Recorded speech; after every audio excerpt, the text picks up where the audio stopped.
Hello guys, welcome back to my channel. তোমরা সবাই কেমন আছো? আশা করছি সবাই ভালো আছো, আর আমিও ভালো আছি। তো দেখো, আজকে হচ্ছে আমার মেয়ের জন্মদিন। সকাল থেকে আমি তোমাদের সামনে আসার টাইমই পাইনি, কারণ প্রচণ্ড বৃষ্টি হচ্ছে সেই জন্য। আর এখন বাজে একটা, মেয়েকে ঘুম পাড়ালাম। ঘুম পাড়িয়ে ভাবলাম যে একটুখানি ভিডিও অন করি, ভিডিও তো শ্যুট করতে হবে সেই জন্য। তো এখন বৃষ্টিটা একটুখানি কমছে, মানে হালকা কমেছে। তো ভাবলাম এখন একটু ভিডিও শ্যুট করি, মানে বাসনপত্রগুলো ধুতে হবে। রান্নাবান্না হয়ে গিয়েছে, আমার সিম্পল রান্নাবান্না করেছি। আর এখন বাসনপত্রগুলো ধুয়ে নেবো। ধুয়ে তারপর আমার ঘরে লাইটের কতটা সমস্যা, বৃষ্টি থাকলে অন্ধকার থাকে তো লাইটের সমস্যা হয়ে যায়, অনেক অসুবিধা হয়ে যায়। প্রচুর বৃষ্টি ছিল, জামা কাপড়গুলো সব ভিজে আছে। তো এখন চলো, ওভেন টোভেন মোছা হয়ে গেছে, ঘরটা মুছিনি, এখন ঘরটা মুছবো, বাসনগুলো ধুয়ে আনবো। তো চলো, পরে দেখা হচ্ছে তোমাদের সাথে। ভিডিওটা এন্ট্রি দিয়ে রাখলাম, তো চলো পরে দেখা হচ্ছে। তো দেখো, সকাল থেকে কোনো কাজকর্ম ধরতে পারিনি, এখন তো কাজকর্ম করতে হবে। কিছুটা বৃষ্টি কমেছে, আর যেহেতু রান্নাবান্না হবে বিকেলবেলা, তো বাসনপত্র কিছু বড় বড় গামলা টামলা এগুলো তো ধুয়ে টুয়ে রাখতে হবে, সেই জন্য অনেক বাসন নিয়ে বসেছি। তো যদিও বা ক্যামেরাতে ওঠেনি, এদিকে ক্যামেরার এদিকে অনেক বাসনপত্র আছে। অর্ধেক বাসন মেজে ধুয়ে তারপর আবার অর্ধেক বাসন মাজতে হবে, ধুতে হবে। আর এদিকে এতটা বৃষ্টি পড়ছে, মানে যখন ভয়েস ওভার দিয়েছি তখনও বৃষ্টি পড়ছে, আর মেয়ের বার্থডের দিনকেও বৃষ্টি। যখন আমি বাসন ধুতে গিয়েছি তখন একটু একটু পড়ছে, কিন্তু তার আগে এত বৃষ্টি ছিল, কোনো কাজকর্মে হাত দিতে পারিনি। মানে আমার কাজ শেষ করতে করতে 2-2:30 বেজে গিয়েছে, যেখানে আমার একটার দিকে কাজ সব সারা হয়ে যায়। তো অনেকটাই অসুবিধে হচ্ছে। জানি না কেন এই সময় একদম বর্ষাকালের মতো বৃষ্টি নেমে গিয়েছে। এই সময় তো আমার মনে হয় না বৃষ্টি নামে। তো দেখো, অদ্রিতিকে ঘুম পাড়িয়ে রেখেছি, সেই জন্য কিন্তু মশারিটা দিয়ে রেখেছি, কারণ আমি বাইরে বাইরে কাজ করছি, মশা মাছি অনেক কিছু থাকে। আর এদিকে ঘরটাকে ঝাড় দিয়ে নিয়ে এবার ঘরটাকে মুছে নেব, কারণ বৃষ্টির দিনে না ছোট বাচ্চা আছে, ঘরের ভেতরে হিসুও করে, তো একদম হিসুর গন্ধ হয়ে যায়, কি করব আর। তো এখন ভাবছি একটুখানি ফ্যানাইল দিয়ে ঘরটাকে মুছি। তো এখন মানে সেটাই করছি। আর রান্নাঘরটাকেও মুছতে হবে, রান্নাবান্না করার পর রান্নাঘরটাকে মুছে নিয়ে। আমার ক্যামেরাটা যে কী না, একবার অন্ধকার হয়ে যায়, একবার আলো হয়ে যায়। তো ঘরটাকেও, জামা কাপড়গুলোও গোছাতে হবে। এটা হচ্ছে দেখো মানে 3:30-র দিকে আমার শাশুড়িমা মানে মা করছে, ওই যে পায়েস বানাচ্ছে। পায়েসটা একটু আগে করে রাখাই ভালো, কেননা পায়েসটা হয়ে যাবে, ওই যে গরম থাকবে, মেয়ে তারপর খেতে পারবে না, গরম পায়েস তো খাওয়া যায় না। এটা হচ্ছে সন্ধ্যেবেলা দিদি বুটের ডাল ছিটিয়ে দিতে বসিয়েছে, আর কিছু ডাল আছে এখানে, মানে একবারে তো ধরেনি। এবার আরেকজন দিদি এসে ডালটাকে ফোড়ন দিচ্ছে, মানে রান্নার কাজ ওই দিদিটাই করছে। এখন ভাবছি আমি, সবাই যেহেতু ওইদিকে এই সমস্ত কিছু করছে, আমি মেয়েকে একটুখানি সাজিয়ে নিই, মানে ক্রিম টিম লাগিয়ে নিই। বৃষ্টির দিন যেহেতু ভালোভাবে স্নানটাও করাতে পারিনি, ওর জন্মদিনের দিন ওকে ভালোভাবে স্নানটা পর্যন্ত করাতে পারিনি। সর্দি লেগে যাবে, বেশি পরিষ্কার করতে গিয়ে আবার সর্দি হয়ে যাবে। মেয়ের জন্মদিনের দিন যে কী অবস্থা, একদমই ভালো লাগছে না। লোকে বলে যেদিনকে জন্ম হয় সেদিন যদি ওয়েদার খারাপ থাকে, তাহলে প্রত্যেকবার জন্মদিনে ওয়েদারটা ওরকমই থাকে, কিন্তু আমার মেয়ের জন্ম হওয়ার সময় এক ফোঁটা বৃষ্টি ছিল না। তবে জানি না কেন আজকে বৃষ্টি, সবসময় একই হয় না।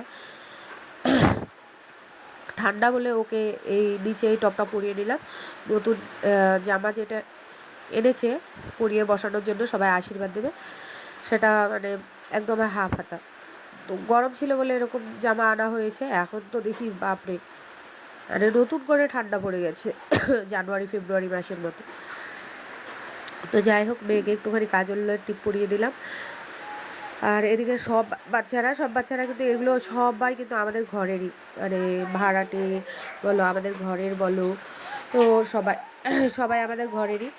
আর এদিকে এখন বাচ্চারা সবাই বেলুন ফোলাবো। বেলুনগুলো যেহেতু আগে আনা হয়নি, তো বৃষ্টি বলে ভাবছিলাম না যে এত কিছু করবো, তো বেলুনগুলো আনা হয়েছে। এখন বাচ্চাদেরকে বাচ্চারা তো এই বেলুন ফোলানোর জন্য খুব আনন্দ। আর আমার মেয়ে একটা হাতে বেলুন নিয়ে যে বসে আছে, তো বসেই আছে, ওর মানে খুব আনন্দ হচ্ছে।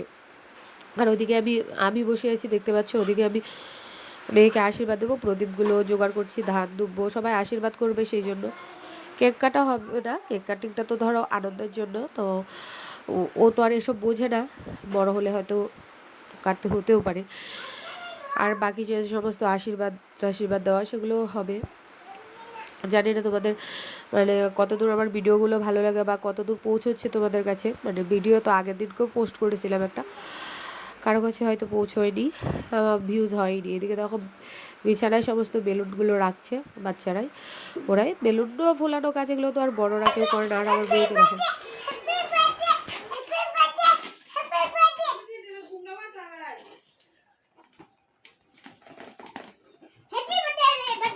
আনন্দে দেখো কি লাফাচ্ছে ও এখন সবাই ওকে আশীর্বাদ দেওয়া হবে।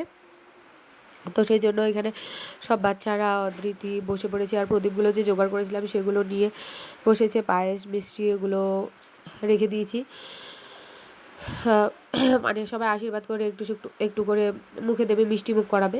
এটাই হলো মানে আসল যখন বাচ্চারা বড় হয়ে যায়, কেকের আনন্দটা সবাই কাছে দেখতে পায়, বুঝতে পারে, তখন কান্নাকাটি করে, তখন সেটা দেখা যাবে, তাই না? অদৃতিকে তো অনেক আনন্দ আছে। এখন আমরা এখানে বাবু প্রথমে আশীর্বাদ দিচ্ছে, তারপর মানে আমার শ্বশুরমশাই আশীর্বাদ দিচ্ছে ওকে প্রথমেই, তারপর মা দেবে, তারপর আমরা দেবো, বড়রা আগে। এদিকে দেখো আমি ভয়েস ওভার দিচ্ছি, অদৃতির জন্য ভয়েস ওভার দিতে পারছি না, একটুখানি অ্যাডজাস্ট করে নিয়েও, যেহেতু ছোটো বাচ্চা। তো এখানে দেখো ওকে মিষ্টি মুখ করানো হচ্ছে। তো ওর সাথে সাথে সবাই, যেহেতু সবাই বাচ্চা বুঝতে পারে না, নিচে বসিয়েছি, কারণ ছোটো বাচ্চা চেয়ার টেবিলে বসালে হয়তো নোংরা করে ফেলবে। এদিকে দেখো ডাল হয়ে গিয়েছে, ডালটা একটু লুচি হয়ে গিয়েছে, লুচি ভাজা। আর এদিকে সবাই লুচি বেলছে, এদিকে মাও আশীর্বাদ দিচ্ছে। আমার আশীর্বাদ দেওয়াটা আর ভিডিও করা হয়নি তোমাদের সাথে। এখানে আমি ক্যামেরা ধরে ধরে ভিডিও করাচ্ছিলাম, মানে আমি এদিকে ভিডিও করছিলাম, তো তারপর আর স্ট্যান্ডে রেখে ভিডিও করি, আর আমার মোবাইলে স্টোরেজ ফুল হয়ে যায় সেই জন্য। তো দেখো একজনের সাথে সাথে সবাই, বাচ্চারা বুঝতে পারে না, এটাই ওদের আনন্দ। দেখো এটাই ওদের আনন্দ, আর আমাদেরও আনন্দ, এটাই বলতে পারো। আর এখানে দেখো অদৃতির পাপা আশীর্বাদ করছে। তো চলো এদিকে আমি মানে খাওয়া দাওয়ার ভিডিও সবারটা করিনি, কারণ খেতে দিয়ে সবাইকে ভিডিও করাটা আমার একদমই ভালো লাগে না। সেই জন্য আমার দেওর আর তোমাদের দাদাভাই বসেছে, তখন আমি ভিডিওটা শ্যুট করেছি। মানে ঘরের লোক বসেছে তো সেই জন্য লজ্জা পাই খেতে দিয়ে ভিডিও করাটা। আর এদিকে দেখো ঘুমোনোর সময় মানে মেয়ে বেলুন নিয়ে এত খেলছে, তাই ভাবলাম একটুখানি ভিডিও শ্যুট করি। আর আমার ভিডিওটা এই পর্যন্তই, আর বেশি শ্যুট করিনি, মানে আমার মোবাইলে স্টোরেজ ফুল হয়ে যায় তো সেই জন্য। তো তোমরা সবাই পাশে থেকো, ভিডিওটা ভালো লাগলে একটা লাইক করো, কমেন্ট করো, ভালো হয়েছে কি না বুঝতে পারবো। তো চলো বন্ধুরা, টাটা। আর আমার মেয়েকে সবাই আশীর্বাদ